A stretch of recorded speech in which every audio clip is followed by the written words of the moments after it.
Hoy iniciamos un ciclo, un programa que vamos a difundir a través de internet. Se llama El Topo en TV y en él vamos a debatir, vamos a exponer ideas para de alguna manera ir contribuyendo a la mayor necesidad que tiene el movimiento obrero en la actualidad y la revolución mundial, la revolución socialista, que es la construcción de una dirección revolucionaria en todo el mundo para poder dirigir y canalizar las luchas que se están dando en el marco de la crisis capitalista hacia la conquista del poder por los trabajadores y a la instauración de estados obreros en diferentes partes del mundo.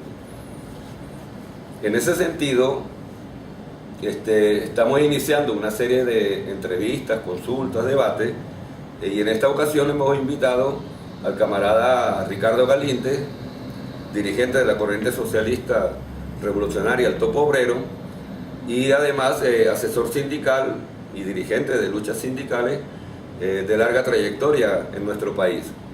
Bienvenido, Ricardo, a nuestro programa. Te saludo y vamos a debatir. Gracias. A ver cómo ayudamos a desentramar la situación actual y orientar las cosas. En primer lugar, queríamos preguntarte sobre la crisis económica mundial, que es la que determina la situación actual y que empezó en el año 2008. ¿En qué momento, o sea, cómo se encuentra ahora?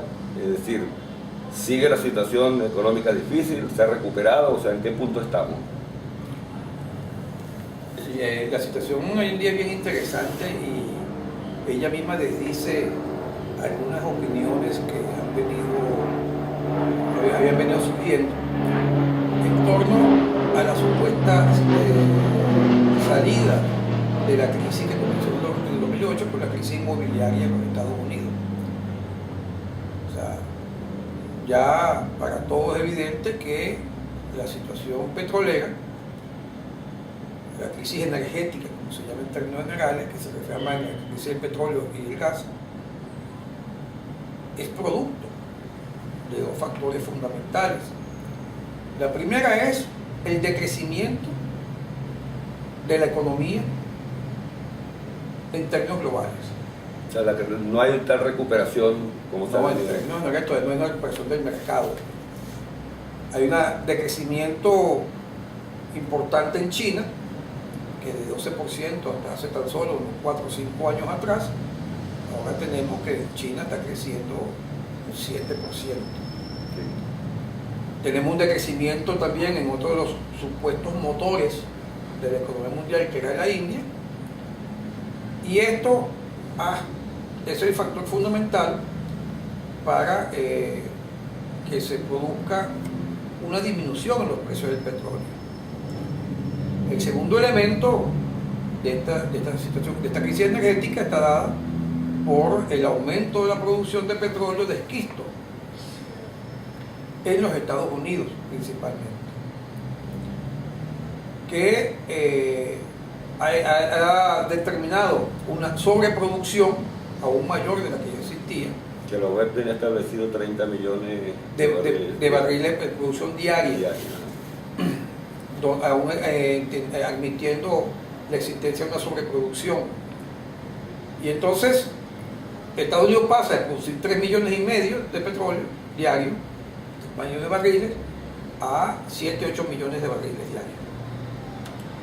Esto ha sido momentáneamente favorable para la balanza de pago de los Estados Unidos, pero ha generado una crisis general que empieza a afectar de manera sensible a países importantes como Rusia, como Venezuela, como importantes productores de petróleo, Brasil, Argentina, en América Latina Colombia, Perú, Colombia, Ecuador, México también producen petróleo. Correcto. Y está generando situaciones económicas, profundizando la inestabilidad en algunos y profundizando la crisis en otros, como en el caso venezolano.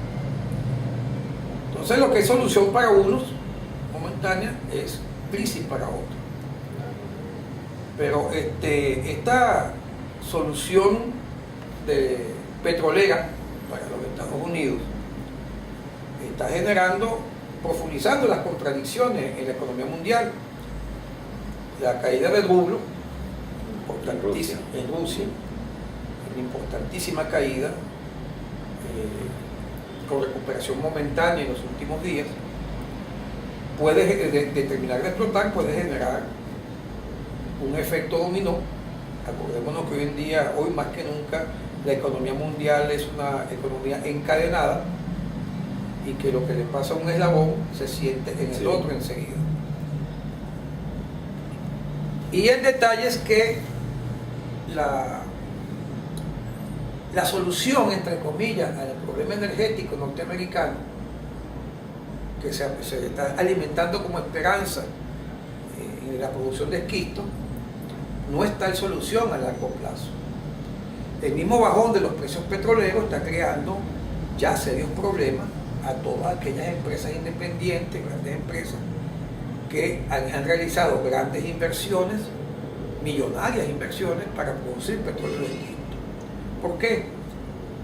Porque en los Estados Unidos, por ejemplo, para que la producción de esquisto sea rentable, república capitalista, el precio del petróleo tiene que estar por encima de los $60.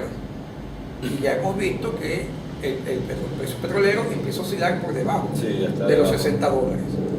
Pero para Argentina, donde se estaba planteando la exploración y explotación en el sur de Argentina, en la zona llamada Vaca Muerta, los grandes planes de inversión han sido totalmente paralizados, porque el estimado allá es que para que el petróleo de esquisto argentino sea rentable tiene que estar por encima de los $70. Por lo tanto, ya quedándose simplemente $60, los planes de exploración y explotación de ese petróleo se paralizan totalmente. Aparte de eso, las inversiones en petróleo de esquisto ha sido posible por la política norteamericana de préstamos a intereses muy bajos, por no decir a intereses del 0%. Política auspiciada por la Fed norteamericana, ¿no? Por la Fed norteamericana, para tratar de recuperar toda la economía nacional producto de la crisis del 2008. Entonces, el problema es que ya la Fed ha empezado a estudiar de acabar con la medida de préstamos baratos y empezar a aumentar las tasas de interés. Esto sería catastrófico. Eso encarecería aún más la producción de petróleo en esquisto. Eso encarecería todo lo que es la fase de exploración, explotación, producción de petróleo de esquisto. Que en la última reunión de la OPEP, fue este mes, Arabia Saudita, que era la que Venezuela e Irán planteaban que se estableciera una nueva cuota de producción, o sea, bajar la cuota de 30 millones, Arabia Saudita se negó rotundamente e impuso sus condiciones en la reunión. Se van a seguir produciendo los 30 millones porque para ellos es una política correcta lograr que esquisto sea inviable. Es correcto. El detalle está que, como decía, o sea, ahí se impusieron los intereses capitalistas de Arabia Saudita, que produce todavía el petróleo más barato de toda la OPEP, y un petróleo a $60, $50 no le produce problemas de ingresos en lo inmediato. Aparte, ¿por qué? Porque Arabia Saudita tiene grandes reservas de dólares en sus reservas internacionales. Entonces vemos cómo, o sea, lo que ha sido una solución inmediata y momentánea a la crisis energética está generando problemas, o sea, nuevos globos que de explotar agravarían la situación general de la economía mundial. ¿Por qué digo de explotar?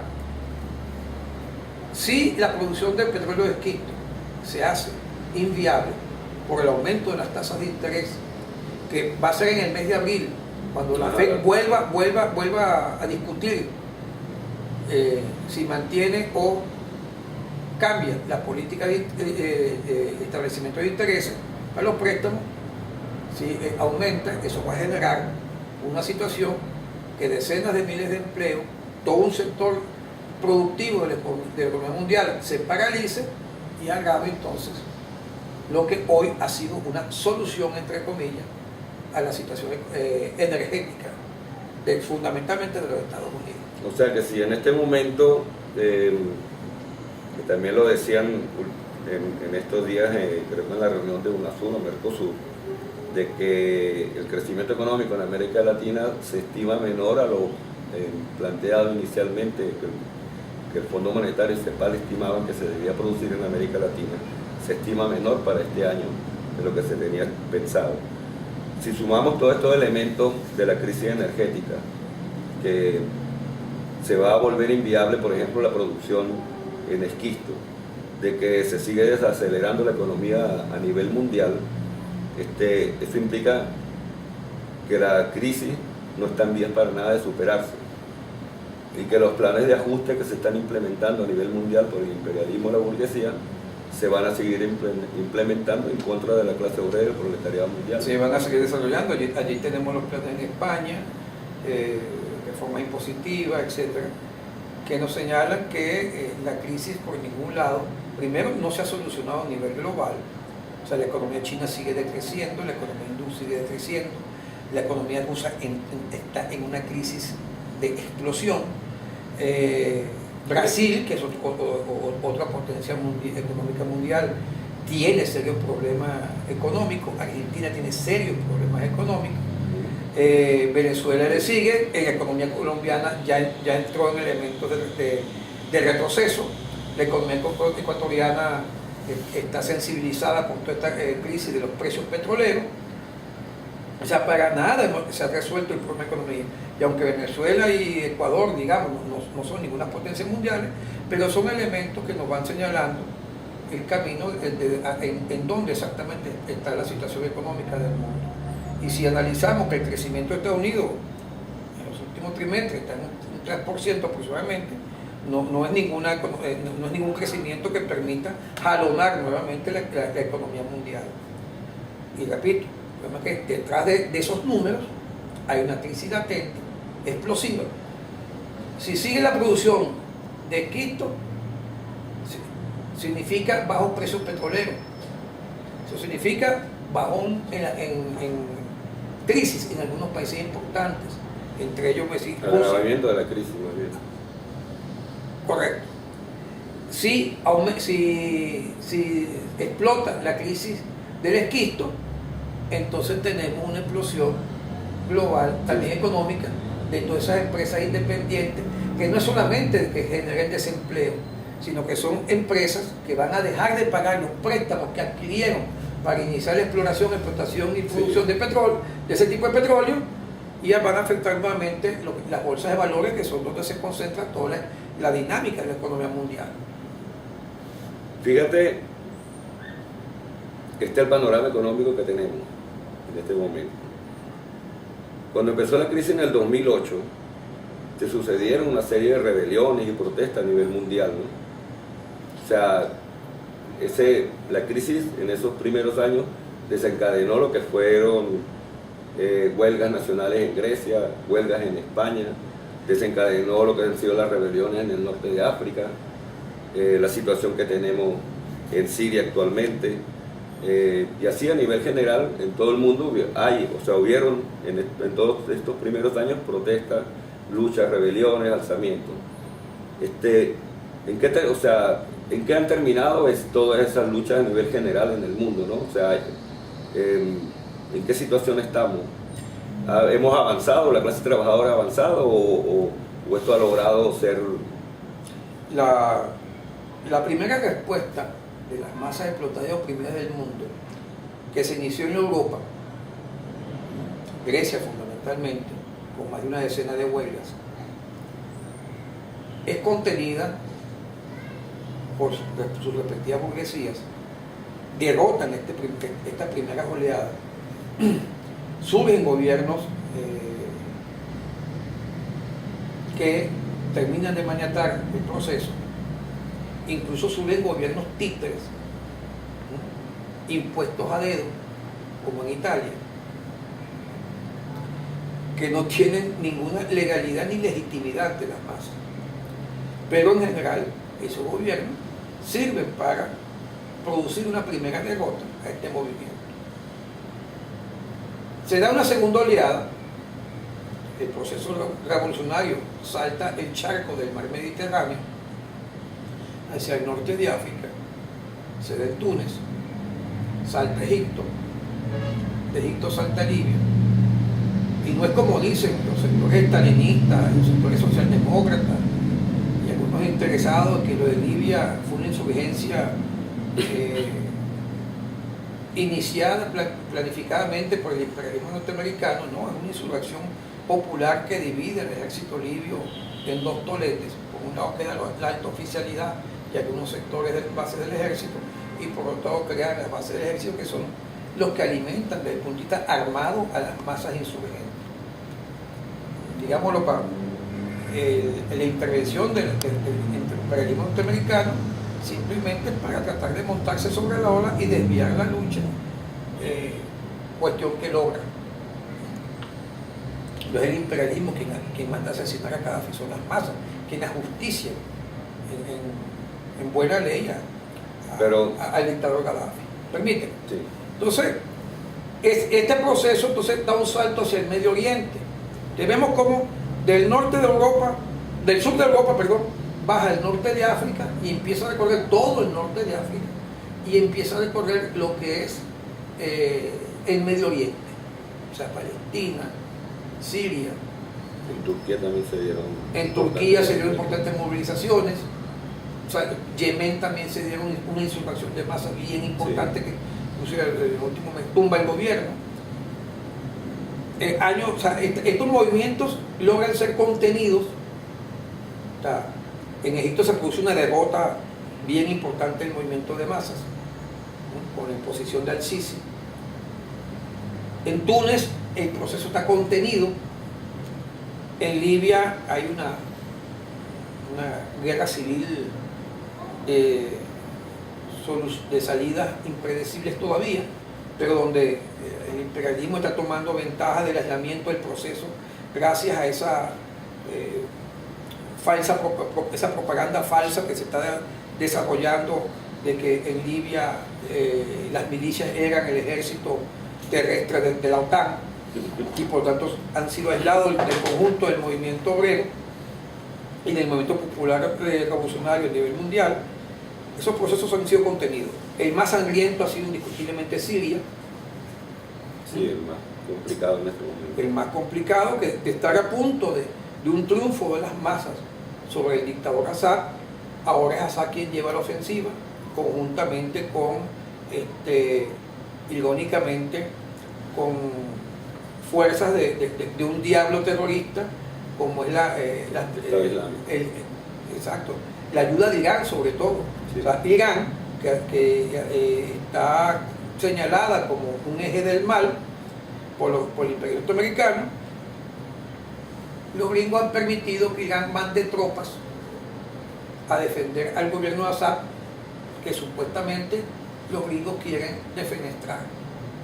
Entonces vemos cómo Assad hoy se apoya para defender su régimen y su ofensiva sanguinaria contra el pueblo sirio, se apoya en tropas iraníes que cruzan la frontera de Irán-Siria de manera tranquila, como si estuvieran en su casa, sin que sean atacados ni por los aviones norteamericanos que supuestamente están atacando al ejército islámico, ni es atacado por la aviación israelí, que en días pasados atacó depósitos de armas del gobierno sirio, pero no ataca el trasvase de tropas de Irán a Siria.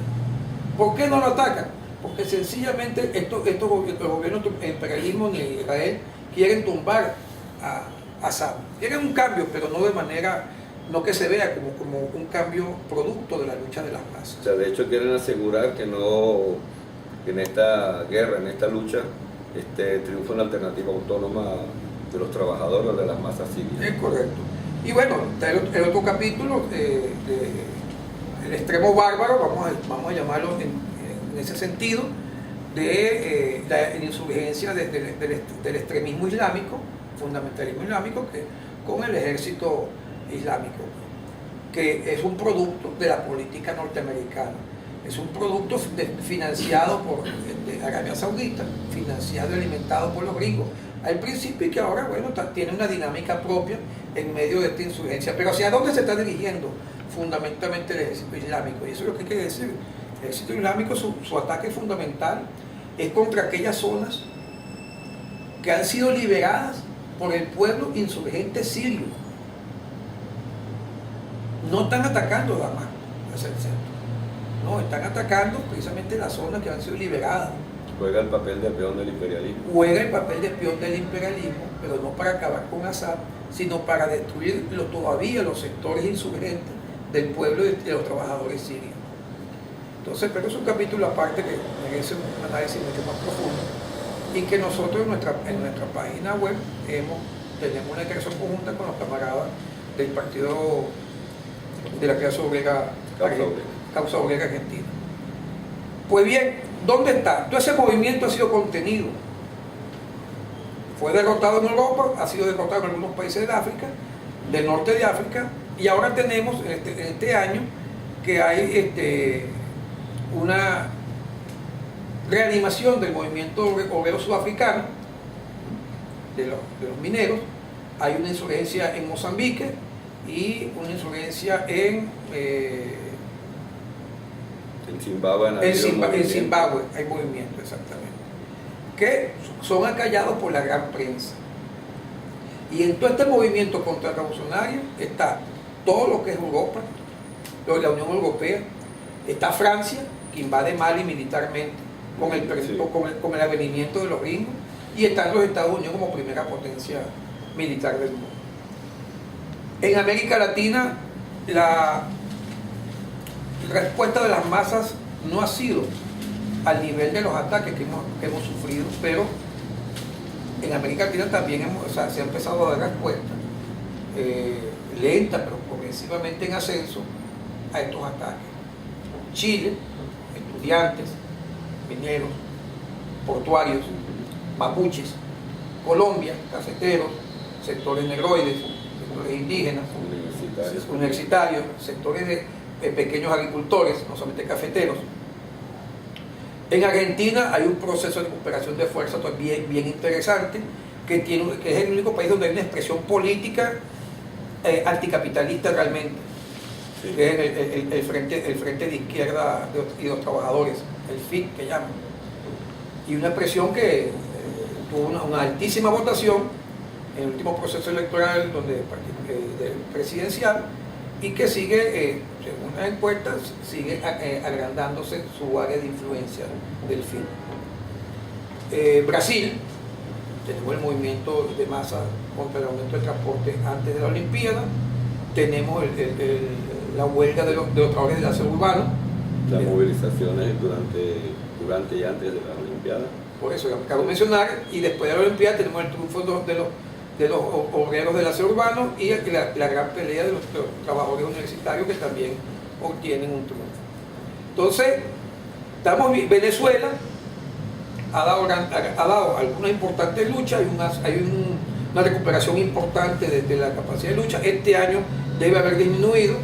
O sea, si limpiamos el número de luchas que se dieron en Venezuela en el año 2014, la limpiamos de todo aquello que corresponde más bien a las guarimbas o las acciones vanguardistas de carácter golpista de la pequeña burguesía. Que en ningún momento fueron movilizaciones de masa ni nada. Ni de carácter popular, fueron de carácter reaccionario, fueron de carácter para tumbar el gobierno de Maduro, para imponer uno de ellos también democráticamente. O sea, no es de ultraderecha en este caso. De ultraderecha en este caso.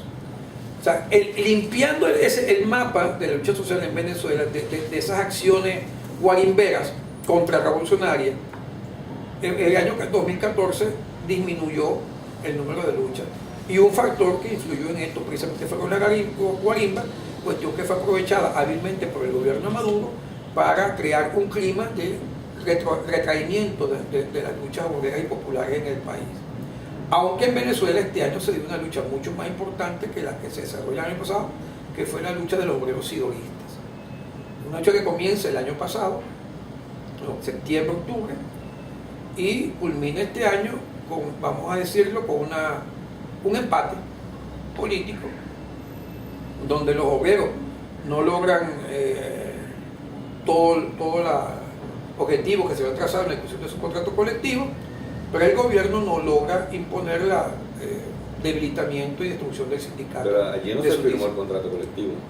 No se ha firmado, que es una de las cosas que el gobierno afirma que sí, que el contrato colectivo... Pero se sigue discutiendo. Se firmó, pero se sigue discutiendo. Dime eso. Nació, pero no ha nacido. Exacto. Pero no ha salido del vientre materno. No termina de nacer. No termina de nacer, muy bien, exactamente. El contrato está en eso. Allí se dio una gigantesca lucha, una oportunidad de oro para desenmascarar todo lo que son las fuerzas, tanto de la derecha MU como de la derecha PSUV, que el PSUV es de derecha, no es que en el PSUV hay una derecha, no, el PSUV es un partido burgués más, con su boliburguesía, que tiene orientación, método y todo burguesa, pero no se aprovechó a fondo porque las direcciones políticas sindicales desde allí instauradas y a nivel nacional en general, sencillamente no se dotaron de una política revolucionaria para fortalecer y hacer trascender la lucha de los sidoristas mucho más allá de las fronteras. En ese mismo momento, en la lucha de los sidoristas, había una serie de conflictos en el centro del país con lo de las automotrices, ¿no? Y habían dirigentes que estaban presentes en las dos luchas y ¿sí? Nunca se dio un nivel de unidad. No. Ciertamente, ahí tenemos que no exactamente, o sea, sí parejo, pero no explotaron ni se pusieron se unificaron, se coordinaron por las direcciones sindicales existentes, como tú bien lo dices. Es la dirección, el conflicto que surge con todas las ensambladoras del país, ensambladoras, autopartistas, etcétera, que vivieron un signo importante al unificarse en una sola federación sindical, que entre su dirección están los compañeros de Marea Socialista, que es una corriente que se reclama trotskista, se dice izquierda marxista, milita en el PSUV, y ellos eran la segunda fuerza en Sidón, y allí jugaron el papel más nefasto que ya puede jugar una dirección sindical en el movimiento obrero. Se pusieron totalmente al lado del gobierno para imponer el contrato colectivo que había planificado para los sidoristas. Sirvió con bandas de esquiroles o rompehuelgas, etcétera, etcétera. Estos mismos compañeros de Marea Socialista encabezan la Federación de Trabajo Automotriz y Autopartista y vamos a decir, en esa dinámica degenerativa que están viviendo los compañeros, a pesar de que en la pelea interna del PSUV ellos aparentan ser la izquierda y democratizante del PSUV. Ellos sí, tratan de marcar como una diferencia crítica al gobierno. Sí, pero mientras tanto en la lucha de clase aguda se ponen al lado del gobierno que critican en lo político general. Y en la Chrysler se acaban de colocar al lado de esta multinacional para avalar el despido de un grupo de trabajadores. O sea, ya no solamente frenan la lucha, impiden la unificación con los sidoristas que estaban en plena huelga, no hacen ninguna manifestación de apoyo real, no verborreico, sino real, con los sidoristas que requerían esa solidaridad, y se ponen al lado de la multinacional para provocar el despido de unos compañeros. Este es un proceso, vamos a decir, bien lamentable y que marca el futuro de los compañeros de Marea, a menos que haya un sacudón, una revolución, una 3R interna en Marea Socialista para que reviertan el proceso. Cuestión que en lo particular lo veo muy difícil que pueda revertir. Más bien ahí deberemos surgir sectores de izquierda a su interior que tendrán que romper con esta agrupación. Pero esa es otra parte también de un análisis que no nos toca hoy. Por supuesto. Y es necesario hacerlo en su momento, y no solo con respecto al caso particular venezolano, las direcciones, porque de alguna manera la mayoría de los gobiernos nacionalistas burgueses, o que en un momento fueron nacionalistas pequeños burgueses, como el de Chávez. Como el de Chávez, que hablaban de un socialismo hipotético y tal, ¿no? O hablaban de la revolución ciudadana, diferentes temas. La mayoría de estos gobiernos de alguna, o sea, se han apoyado para frenar al movimiento obrero en sus direcciones sindicales, en las direcciones políticas que en un momento se reclamaron de izquierda o siguen reclamándose de izquierda. Sí, retrotrayéndonos, el gobierno de Chávez se montó sobre el movimiento de masas, se montó sobre el descontento y todo lo que fue el 27 de febrero de 89, ese descontento que explotó en esa semi-insurrección popular, se monta en ese descontento para tratar de renegociar con el imperialismo los negocios que tienen con esto. Y vayamos a un punto, casi ninguna izquierda de los que apoyan al gobierno, de los que apoyan al gobierno de Chávez, que apoyan hoy a Maduro, quieren debatir para nada, siempre hacen la del torero, ¿no? Hacen la capa.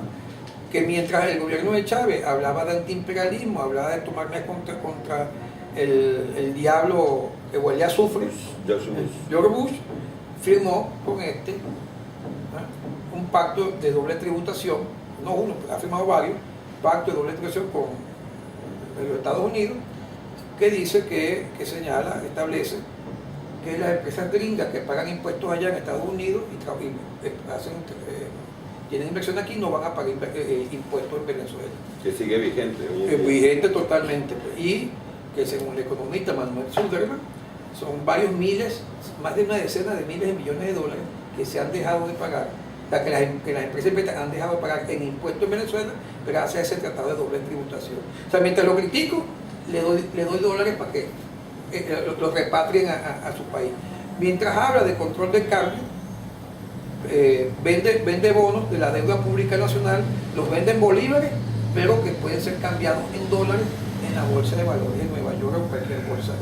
Entonces le dice, no puede sacar los dólares del país, pero toma esta tarjeta de crédito para que cobres en dólares fuera del país. Aquí tiene una manera de hacerlo. Aquí tiene una manera de hacerlo, le abre las puertas. Y eso es parte de la responsabilidad del gobierno nacional de la fuga de dólares, y que demuestra que este gobierno nunca ha sido realmente un gobierno antiimperialista consecuente. Pues. No ha pasado del verbo, pues, del discurso. Pues. Incluso algunos compañeros tampoco quieren ni siquiera hacer comparaciones históricas con el gobierno, por ejemplo, de Salvador Allende, que sí tomó medidas antiimperialistas efectivas.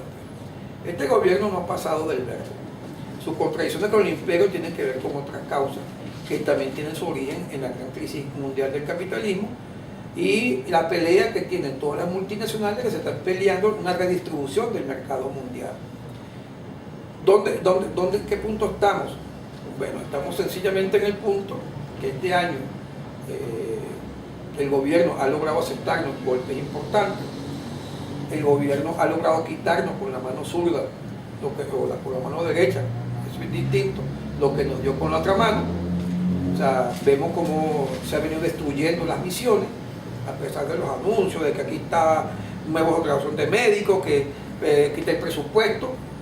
Nosotros, particularmente el presupuesto del 2015 con respecto al del 2014 tiene una relación, o sea, es problemático, cubre las necesidades, no las cubre. No, el anuncio del gobierno del presupuesto nacional precisamente demuestra que el gobierno está destruyendo las misiones.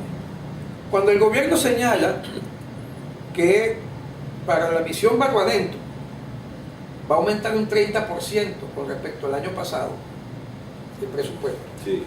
Lo que nos está diciendo realmente no es que aumentó un 30%, lo que nos está diciendo es que disminuyó en un 30% el presupuesto del año pasado, si nos atenemos a las cifras de inflación oficiales del Banco Central de Venezuela. Sí, que son 60% aproximadamente. Entonces, estamos diciendo que la inflación fue del 60-62%. Estamos diciendo no, lo dice el Banco Central. Y estamos rebajando el presupuesto. Y estamos ajustando el presupuesto solo en un 30%. ¿Qué significa? Que hay 30 puntos del presupuesto menos este año que el año pasado. Incluso el presupuesto nacional entendemos que está un 34% por encima del presupuesto general del 2014. el de 2015. Por tanto, ya hay un déficit allí que va a afectar indudablemente no solo las misiones, sino resoluciones salariales, todo eso. Miremos esto del presupuesto. El presupuesto nacional, el aprobado en la Asamblea Nacional, y lo hacía antes el Congreso Nacional en la Cuarta República, siempre se calculaba menor al precio petrolero del momento. Sí. Cuando Práctica que había tenido el gobierno de Chávez también. Sí, si no, en la Cuarta República, Sí. eso viene de atrás. Pero ese presupuesto se sostenía sobre un precio petrolero que o se mantenía o aumentaba en el transcurso del año. Cuando se presupuestó el presupuesto del año de 2013 en $60, igual que el de 2014, el petróleo, el valor promedio estuvo por encima de los $100. Es decir, había $40 por el cual jugar para comprometer créditos adicionales. Ok, tú me aprobaste $60, pero yo sé que el petróleo aumenta $40 más, o tiene $40 de juego que me van a ingresar. Entonces dame crédito sobre esos $40. Claro, había una posibilidad de negociarlo. Ahora dime tú, ¿sobre qué posibilidad va a pedir este gobierno crédito adicional? Lo calculó en 60. Lo calculó en 60 y el petróleo ya ha empezado a jugar por debajo de 60. Sí. Supongamos que el precio promedio del año de $60, siendo optimistas, de $60, el presupuesto, el precio petrolero del año 2014. No solamente el precio petrolero, sino el precio de la cesta petrolera venezolana, que incluye producción y exportación de gasolina, que no estamos exportando, estamos más bien importando, producción de aceite, que también tenemos problemas para exportar, etc. Pero pongamos que la cesta del barril de petróleo se mantenga alrededor de 60 se dólares. mantenga alrededor de $60.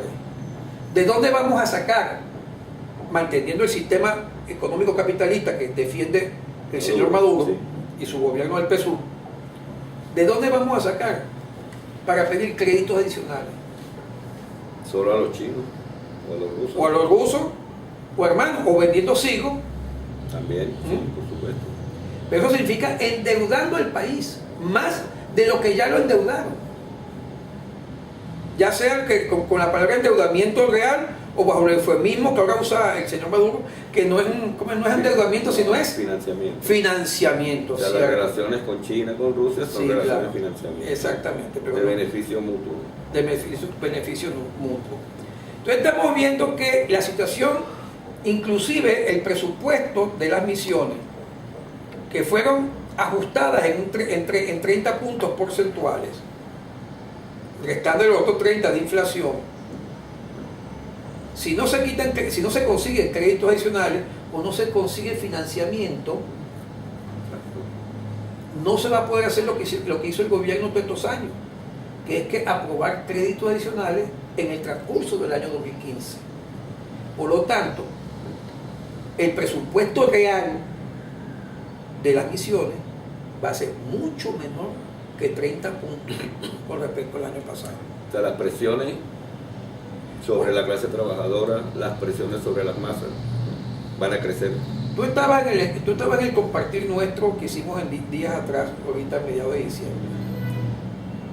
Tú escuchaste el informe de un compañero que decía que en tal sitio habían 3 CDI Sí, y ahora funciona uno. uno solo. Es decir, ya le quitaron al pueblo de Palavecino 2 CDI. Sí, es una muestra clara de la tendencia. De cómo vamos a pagar los platos, cómo estamos pagando los platos rotos los trabajadores y pueblos de Venezuela. ¿Y todo para qué? Para pagar una deuda externa o un financiamiento externo que no nos ha beneficiado y para seguir alimentando un sistema bancario ultraparasitario que tiene las ganancias más altas porcentualmente con respecto al capital de inversión del mundo. Entonces, este gobierno obrero, igual que el gobierno obrero de Chávez, ha permitido que el sistema bancario multinacional o imperialista, para decirlo en palabras muy viejas, de viejo leninismo y vigente totalmente, obtengan las ganancias más altas del mundo, que en ninguna parte del mundo, ni en la historia, el capitalismo había logrado obtener. O sea que lo que nosotros hemos planteado, el nuevo pacto de punto fijo, se sigue desarrollando y se sigue profundizando.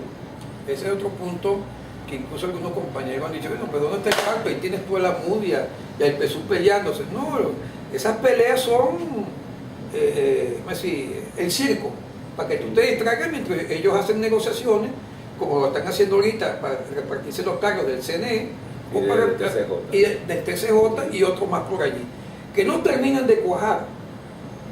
Entonces, en la parte política, ese pacto no termina de parecer abierto, porque sí hay una pelea entre el PSUV y la MUD de qué pido yo y qué me das tú, o cuánto te voy a dar yo de lo que tú me pides.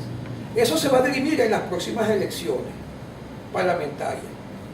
Si la MUD gana las elecciones parlamentarias, ya no solamente en votos como ganó las últimas, sino las gana también en número de cargos en el Parlamento, la MUD le va a decir, ahora tengo tanto votos para determinar si me va a dar, ahora me da tanto. Vamos a establecer nuevas. Y el peso está bien. Ahora, si la MUD vuelve a quedar por debajo el número de diputados, el gobierno volverá a decir, bueno, mira hermano, aquí está lo que te estoy ofreciendo, te doy un poco más. Eso depende mucho de la... Más allá del discurso, un juego muy parecido al que sostenía Acción Democrática, COPEI en el... Sí, señor, y en su momento con el MAS y con el PCB, etc. Entonces, pero en los términos reales, en la lucha de clases concretas, vemos como la MUD no impulsa ninguna lucha por aumento salarial, no impulsa ninguna lucha contra los despidos, contra el cierre de empresas. No lo ha hecho, solo ha hablado, pero no ha hecho nada. ¿Y cuál fue el papel que jugó la MUD en el conflicto de Sidor? Igualito que los grandes traidores, solo que aquí no podemos decir que la MUD es traidora, porque la MUD representa claramente a la burguesía. O sea, ella no hizo solidaridad con los sidoristas, como no hizo solidaridad con los compañeros de Ferrominera en su momento. O sea, no impulsó lucha, no impulsó la unificación de la lucha, no lo impulsa a nivel nacional. No, lo de ellos es pura denuncia y bien limitada, chiquitica. Y en algunas asambleas estadales y algunos consejos, alcaldías ya empiezan a pactar MUD y PSUV para repartirse el presupuesto del Estado o el presupuesto del municipio. Su exigencia fundamental, aparte de lo que dicen, es la libertad de Leopoldo López, María Corina Machado, es como eje importante de su... Pero incluso inmoviliza masas. Sí, ya dejaron de movilizar masas para obtener la libertad de Leopoldo, de esos fascistas que hay. Sí, de esos bichitos fascistas. Ricardo, hay una cosa importante que es, tenemos un panorama más o menos claro de la situación en el país. El gobierno de Chávez, como parte de ese proceso que surgió en Latinoamérica de nacionalismo burgueses, pequeños burgueses, los otros gobiernos que hay todavía, que Evo Morales, ahorita acaba de ganar Tabaré Vázquez en Uruguay. Y ya empezó a aplicar el programa neoliberal de su opositor. En ese sentido, ¿no? Es decir, estos gobiernos que en un momento de crisis política y económica fueron una alternativa para las masas, han demostrado que en verdad no buscaban en ningún momento liberar al pueblo, a los trabajadores, sino que en definitiva buscaban era resolver el problema de la crisis política en favor y en defensa de los intereses de la burguesía. Y hoy en día los programas neoliberales que ellos criticaron en su momento, como los de Menem, Carlos Andrés Pérez en Venezuela, que se desarrollaron en América Latina, hoy en día ellos están haciendo el mismo tipo de programas, ¿no? Es correcto. O sea, su lenguaje antiimperialista llegó solamente hasta el momento en que la situación de la crisis mundial, bueno, los termina de decantar hacia entregarse totalmente en brazos del imperialismo. Sí. En ese sentido, hay un hecho que ha pasado en los últimos días que tiene que ver con las declaraciones de Raúl Castro, que en cierto modo ha sido la bandera ha abanderado o ha apoyado todos estos gobiernos nacionalistas burgueses como una alternativa frente a la hegemonía imperialista norteamericana, ¿no? Y entonces, en ese discurso, Castro anuncia el restablecimiento prácticamente, ¿no?, de relaciones con Estados Unidos. Negoció. ¿Qué significa eso y cómo va a afectar a todas las direcciones, cómo va a afectar al gobierno de Maduro? El ciclo que nace en América Latina a partir del 27 de febrero de 89 y que en el 98 Chávez llega a la presidencia, pues, y encabeza todo el movimiento latinoamericano, se agotó en lo económico y en lo político. Y ha tenido tiempos desincronizados. De los primeros que se está agotando, pero abierta y rápidamente, es el chavismo. Sí. El evismo o el moralismo todavía tiene oxígeno. El de Correa ya empieza a tener problemas. Cristina está, no solamente como persona, sino como proyecto político internacional en Argentina. Sí. Y en Brasil también el PT con Dilma, que es la ficha de Lula, estando a su derecha políticamente dentro del PT, también... Lula hubiera hecho lo mismo. Sí, pero también tiene un agotamiento político. Y tienen agotamiento social todos. Evo quizás es el único que produjo también derrota del movimiento minero, el movimiento de masa campesino y el de los indígenas que se le revelaron del Tigris. Este agotamiento entonces implica, en medio de una guerra mundial por el reparto de los mercados, no hay que olvidar nunca eso. Venezuela tiene un rol económico a nivel mundial. Y ese rol no lo determinó Venezuela. Ese rol lo determinaron, o lo vienen determinando, las multinacionales. A Argentina le dieron el rol de productor de granos, a Venezuela le dieron el rol de productor de fuente energética. Petróleo, gas. Petróleo, gas. Y algunas materias primas importantes. Sí, pero nunca fue muy importante a nivel mundial en esa parte. El hierro fue importante para nosotros, pero no importante para el nivel mundial. El agotamiento, entonces, hay que verlo como un agotamiento global en medio de una ofensiva de las multinacionales europeas, las multinacionales gringas, de los capitales chinos, algunos ya también se puede decir que son multinacionales, japoneses, neozelandeses, canadienses, franceses, etc., por repartirse los mercados del mundo, por una nueva repartición de los mercados del mundo.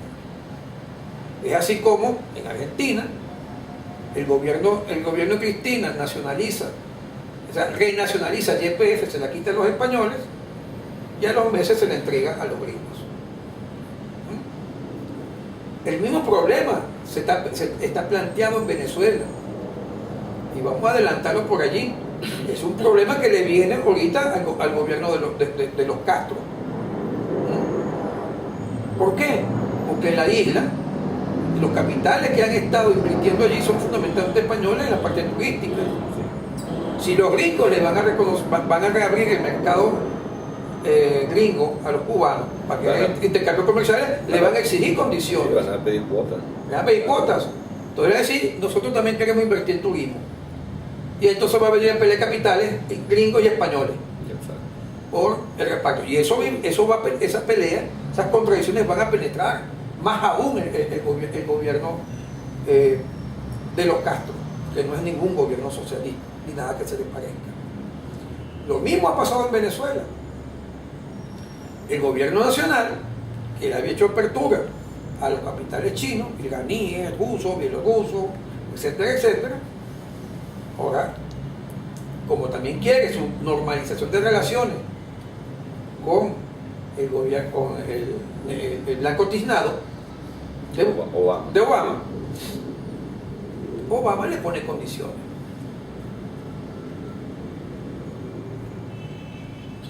Si tú sigues repartiendo el petróleo, o el petróleo, a otras transnacionales que no son las mías, tenemos problemas. O sea, podemos calificar que el anuncio de Raúl Castro es un nuevo paso hacia la restauración plena del capitalismo en Cuba. Por lo menos es un nuevo paso hacia la profundización de la entrada del capitalismo en Cuba. Un golpe. Ya sea restauración o ya sea fortalecimiento. Hay diversas discusiones si Cuba es un estado obrero o no es un estado obrero. Pero por lo menos un fortalecimiento de los lazos con el capitalismo internacional. Y en este caso con el capital gringo. Ya no no con imperialismo de segunda mano. No, con el imperialismo más fuerte del planeta. Eso representa un golpe para la clase trabajadora. Claro que sí, claro que sí. Es más, se refleja en la inauguración del puerto más moderno de Latinoamérica que hubo este año en Cuba, donde los obreros van a cobrar en pesos y el gobierno va a cobrar en dólares. Claro. Pero, veamos, eso, la pregunta, ¿cómo nos va a afectar a nosotros? Nos debilita. Ya uno en la calle pregunta al compañero del PSUV esto y aquello y ya, mira, Poncho, sí, mira, eso no debió ser, bueno, pero no hayan qué respuesta coherente dar ante esta nueva situación. El debilitamiento de Cristina, bueno, sí, pero mira, es que el imperialismo, esto que sí, bueno, pero dame una respuesta coherente. Entonces, ¿qué pasa? No, o sea, el gobierno se sabe que se ha debilitado, el gobierno tiene que ver cómo dar respuesta sin que se le desborden las masas, que es el problema más serio que tiene, y el temor a tomar dos grandes medidas que tiene que tomar, y entre más tarde va a ser peor dentro de los marcos capitalismo, repito, dentro de los marcos capitalismo, o sea, que son el aumento de la gasolina y seguir devaluando la moneda. Y seguir devaluando la moneda con lo que llamamos la unificación cambiaria, que lo ha venido haciendo, pero a pasos muy lentos y muy pequeños. Y lo que está exigiendo la economía capitalista no, tú no vas a dar pasos lentos, hermano, tú vas a dar saltos de garrocha. O sea que ahora Cuba cada vez más insertada, más cercana al mercado mundial capitalista, ¿no? Todos esos compañeros, bases del chavismo, trabajadores cubanos, trabajadores chilenos, que siempre habían visto de alguna manera que, aunque nosotros ya habíamos planteado, muchos grupos, otros grupos similares han planteado que desde hace años Cuba viene degenerando, que ya no es un estado obrero, sino que se puede considerar un estado burgués. Pero hay muchos compañeros, gente de los pueblos, trabajadores de vanguardia que veían en Cuba todavía como una esperanza frente al imperialismo norteamericano, frente al neoliberalismo tenemos otras posibilidades. Eso ya no existe, eso se está cerrando cada día. Es decir, ¿cuál es la alternativa frente a esta situación de entrega, digamos, de los dirigentes que se han reclamado socialistas, revolucionarios, entregados, digamos, a los pies de Wall Street, como dicen los camaradas de la FLTI? En ese sentido, ¿cuál es la alternativa para nosotros los trabajadores, para los revolucionarios? Lo primero que hay que admitir es que la vuelta de Cuba al capitalismo, encabezada por los hermanos Castro, yo digo que los hermanos, sobre todo Fidel y Manuel también, son unos filicidas.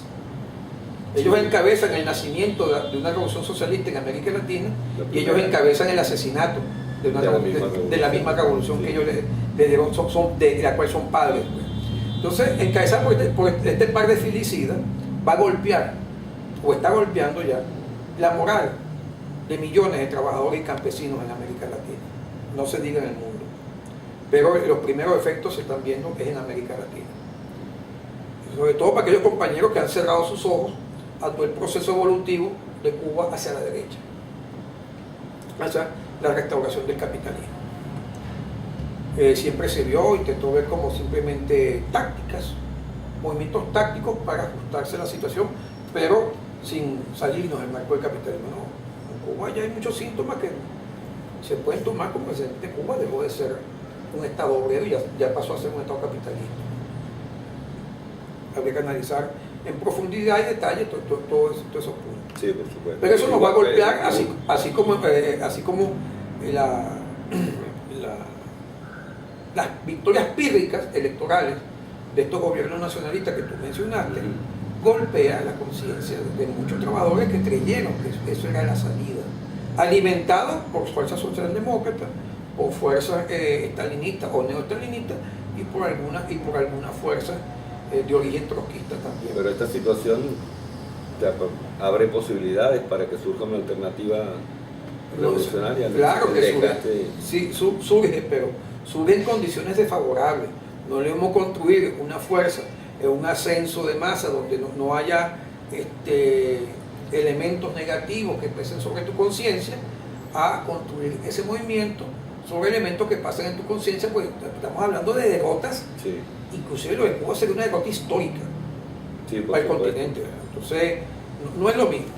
Pero la crisis del capital va a seguir empujando a las masas latinoamericanas y del mundo a defenderse, pues, a defender sus intereses, a tratar de que no la hundan en las peores de las miserias, o como diría la camarada Rosa Luxemburgo, no nos hundan en la barbarie. Claro. Entonces la salida sigue siendo la misma, el socialismo de Karl Marx, de Engels, Lenin, Trotsky, es la misma salida. El instrumento para poder llegar a ella sigue siendo la construcción del partido revolucionario, que decimos el partido leninista de combate, que tiene que ser internacional, porque el capitalismo no es nacional, el capitalismo es internacional. Y hay que dar la batalla en todos los planos. Los planes de ajuste son parecidos en todos los países. Y hoy día los planes de ajuste son parecidísimos, como casi 2 gotas de agua. Pues. Algunas le ponen colorante, pero son 2 gotas de agua con los mismos componentes que están haciendo produciendo hambre y miseria en los pueblos del mundo.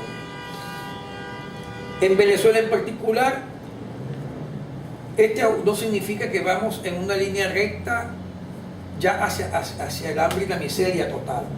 No, el gobierno tiene todavía margen de seguirse endeudando, de vender un asilo y ir trabajando lentamente los presupuestos, pero para tratar de hacer un aterrizaje lo más tranquilo posible. Eso lo veremos. Los trabajadores y el pueblo venezolano en los últimos años han dado muestras de una capacidad de lucha importante. No llegamos a lo que fue el 23 de enero del 58, no estamos en los momentos de la década del 70-80 del siglo pasado, pero sí estamos en una situación todavía de... Podríamos calificar de que la clase trabajadora, a pesar del papel que están jugando las direcciones sindicales, sigue resistiendo al plan de ajuste. Los trabajadores siguen resistiendo al plan de lucha, las masas populares siguen resistiendo al plan de lucha. A nivel mundial, no solo... Los sectores campesinos, que aunque son muy débiles socialmente en nuestro país, siguen dando peleas. Actualmente dieron una pelea cuando el Tribunal Supremo de Justicia determinó la devolución de una hacienda, de una tierra que habían sido pasadas a producción social, y el TCJ determinó que se devolvieran al... Ajá, y que Maduro dijo que y ya el TCJ hoy se paralizara la medida. Ya el TCJ dijo ayer pues, que se paralizaba la medida. Pero en el fondo todo ese tipo de situaciones muestra con claridad cuál es el rumbo de... El solo hecho de que el TCJ haya devuelto las tierras, haya decretado la devuelta de las tierras a sus propietarios originarios, ya demuestra el rumbo hacia dónde vamos si no lo impedimos las masas. Hay estas posibilidades, hay dificultades muy grandes, pero las dificultades son dificultades superables.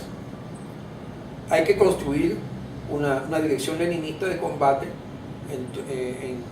insertado en las principales empresas del país, los principales centros de producción, en los principales centros de estudio, con militantes preparados para el combate social a cualquier nivel. ¿Por qué? Porque aquí vienen luchas que van a partir desde lo económico a lo político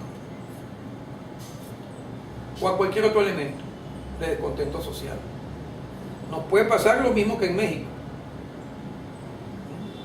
En México lo extraordinario no es el asesinato de 43 jóvenes. La respuesta de las masas mexicanas. Lo extraordinario es la respuesta de las masas mexicanas. Y la ausencia de una dirección revolucionaria que pueda catalizar. Exacto. En Venezuela también pueden darse algunas luchas y explotar algunas bien importantes, porque repito, el movimiento obrero venezolano no ha sido derrotado. no ha sufrido derrotas históricas, estratégicas. Y hemos acumulado una serie de pequeñas victorias que nos dan fortaleza y han fortalecido la organización de base de los trabajadores. Distinto a como existió en los últimos años de la Cuarta República, donde ni siquiera los organismos de base de los trabajadores, los sindicatos de empresas, realmente respondían a los intereses de los trabajadores. Hoy en el país hay centenares y no miles de sindicatos de base que todavía responden a los intereses de los trabajadores, en mayor o menor medida responden a ellos. Sobre esta base hay que buscar la unidad del movimiento obrero y popular, hay que propagandizar una plataforma programática que nos permita vincularnos, unificarnos, coordinarnos unos con otros, y en las luchas que se vayan desarrollando, propagandizarla con mayor fuerza y tratar de ponernos a su cabeza y ganarnos la confianza, ganarnos la elección bajo la confianza de los trabajadores y del pueblo. ¿Hay la posibilidad? Sí, la hay. Este año va a ser mayor lucha. A pesar de las elecciones que vienen en este año 2015, las presiones económicas sobre las masas son tan grandes que me atrevo a decir que va a haber un mayor número de luchas y más importante que en el año 2014. Y es allí donde los revolucionarios, los marxistas revolucionarios, tenemos que insertarnos para construir ese partido de este combate. Bueno, muy bien, Ricardo. Quedan muchos temas pendientes, ¿no? Quedan diferentes discusiones y debates a realizar, que las iremos dando, porque es importante redoblar esfuerzos, como tú has dicho, para construir esa dirección revolucionaria marxista, tanto en Venezuela como en el resto del mundo. Gracias, Ricardo. Gracias. Hasta la próxima. Nos vemos.